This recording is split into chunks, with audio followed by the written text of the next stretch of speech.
So it turned out I was right about student loans, but something happened I didn't expect at all.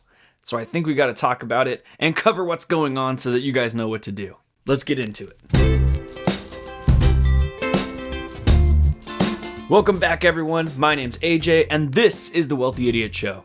Before we get any further, please make sure to like and subscribe. It helps us out tremendously so we can spread as much good financial information as we possibly can and help as many people as we possibly can. To talk about student loans, we have to go back in history a little bit and talk about what happened to this point. I made an episode quite a while back explaining the problem with student loans and why I thought nothing was going to take place. To sum it up, the struggle with student loans is that even though most people want student loans forgiven, they don't all agree on exactly how that should look. And in fact, they're diametrically opposed to each other in terms of how they want student loans forgiven. Just as an example, there's a passionate group that wants all student loans forgiven, and they will not view any other plan as being acceptable unless all student loans are forgiven.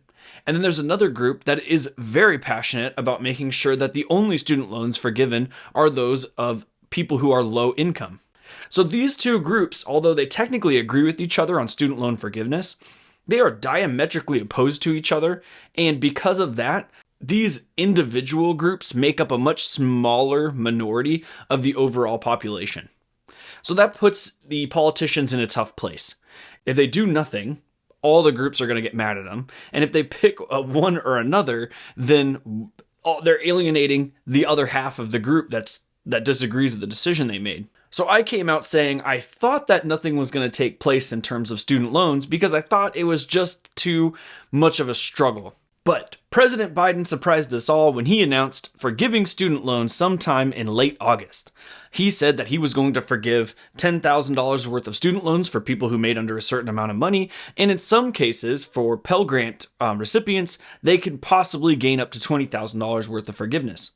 That's a pretty significant amount, and people were kind of just waiting for the website to get updated. At first, it was a little bit slow. There was a struggle trying to get into it to get your student loan forgiveness, and it's worthy to note that this only applies to people who have federal student loans. If you have student loans through other entities, it didn't actually count.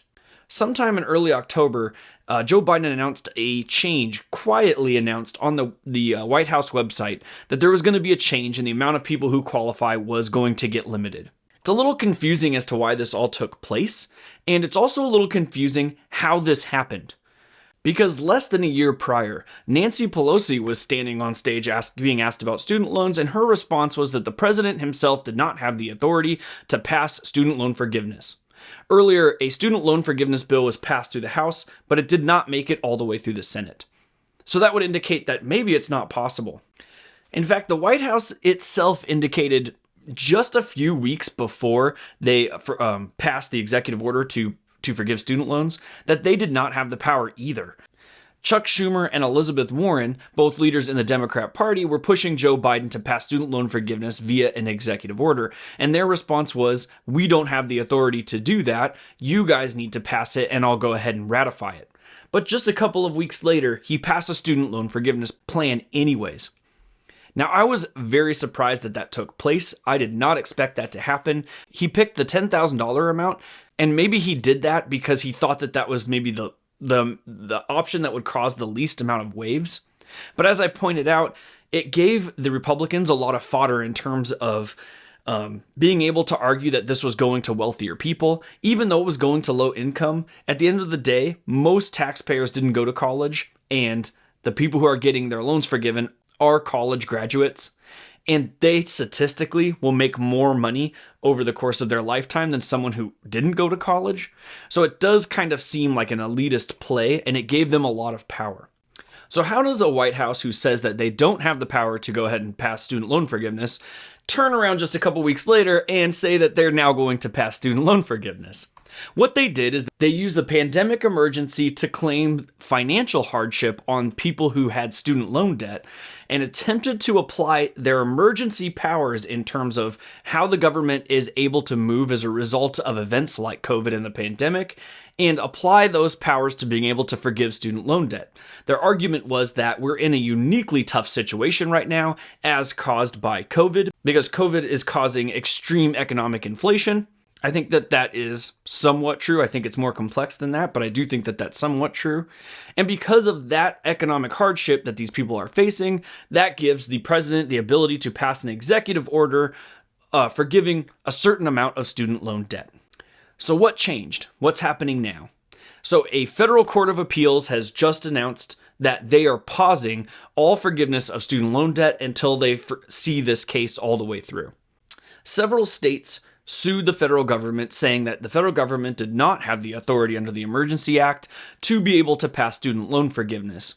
And what happens in a court case a lot of times is until the court is able to conclude and find the ultimate answer at the end of that court case, they'll do what's called a hold. They'll tell the federal government, you can't continue until we finish this case and we take a look at it. If it turns out that either party disagrees with the findings, they can take it to a higher court until eventually it's possible that it goes to the Supreme Court to determine whether or not the president has the powers, or had the temporary powers at least, to be able to forgive student loan debt in that moment. I don't think it's highly possible that either A, if the student loan forgiveness gets completely overturned, I don't think that the current Supreme Court will take up that case.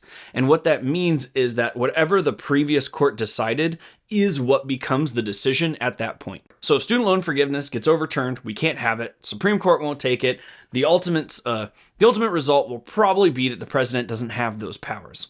And that puts us all the way back at square one, where we have to have Congress go ahead and pass this stuff.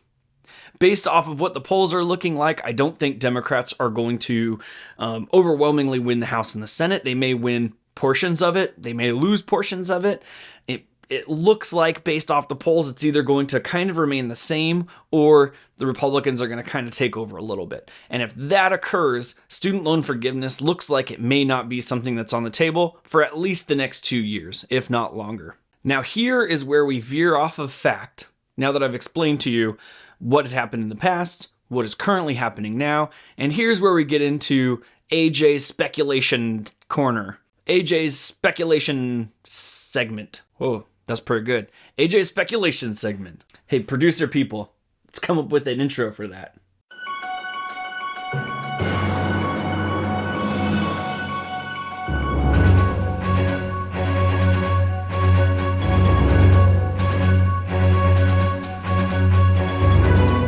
So I had made the statements in the very first video that I didn't think student loan forgiveness was ever going to try and take place. I thought it alienated too many people and would ultimately cause the Democrats harm in this upcoming midterm elections. So I didn't think we were going to actually see anything. If you remember on this channel, we really only care about what impacts you, and because of that, we were trying to explain that the chances of student loan debt forgiveness are slim to none, and so we should try and pay those off as soon as possible because those interest payments are draining our ability to invest. Well, it quickly turned out that I was wrong in that moment. I thought for sure that we weren't going to see anything, but then we went ahead and saw an executive order for student loan forgiveness. Now we're getting it overturned by Republican opposition courts. And we're probably not going to see this overturning be rejected by the Supreme Court, meaning they're going to probably uphold that. Which means the Democrats can now go to the student loan debt forgiveness crowd and tell them, hey guys, we tried to do something. It was just a little bit and it got rejected anyways. We tried to get it through the House and it failed. We tried to get it through the presidency and it got rejected by the courts.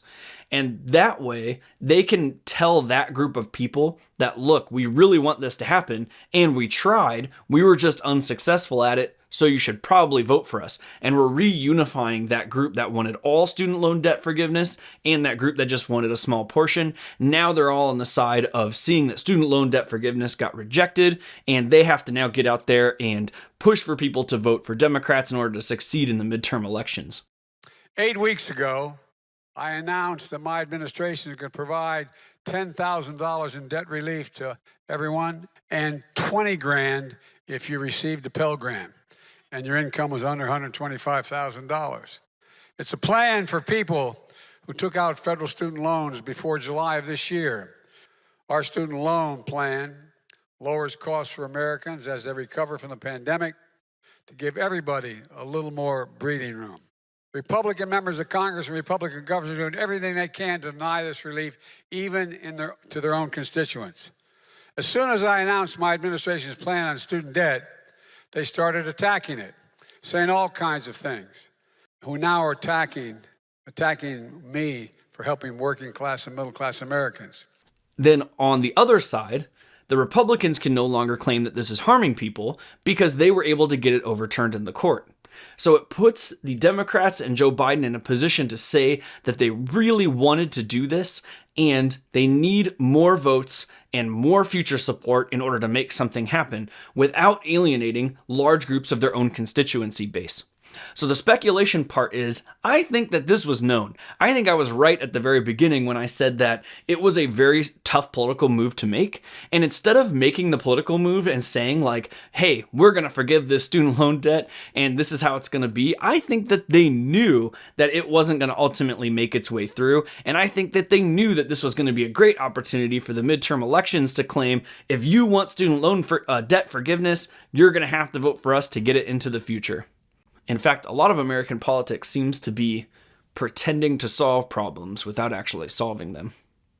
What does this mean for us? Now, it kind of sucks a little bit, not gonna lie. If you had student loan debt, you got a little bit of it forgiven, that would have been an exciting thing to have happen, and now we're putting people back a little bit from what they expected to occur.